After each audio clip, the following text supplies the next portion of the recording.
5 సంవత్సరాల తర్వాత first time ఈరోజు చేలోకొచ్చాను. పెళ్ళికి ముందు ఎప్పుడైనా హాలిడేస్ ఉన్నప్పుడు వచ్చేదాన్ని. పెళ్ళైన తర్వాత ఇంక అసలు కుదరలేదు రావడానికి కూడా. ఊరు నుంచి వచ్చినప్పటి నుంచి పిల్లలు చేలోకి తీసుకెళ్ళనంటే ఎండలు ఎక్కువ ఉన్నాయని మా నాన్నోళ్ళు అసలు తీసుకురావట్లేదు.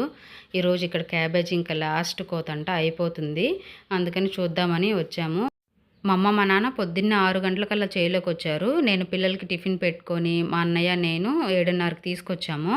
పొద్దున్నే కాబట్టి ఎండ లేదు. చల్ల గాలి తోలుతుండే. ఫస్ట్ టైం చేను చూసేసరికి వాళ్ళకి ఏదో కొత్త ప్రపంచానికి వచ్చినట్టు బాగా ఆడుకుంటూ ఉన్నారు. మా నాన్న, నేను బస్తాలకు వేస్తుంటే మా అన్నయ్య కొడుతున్నాడు.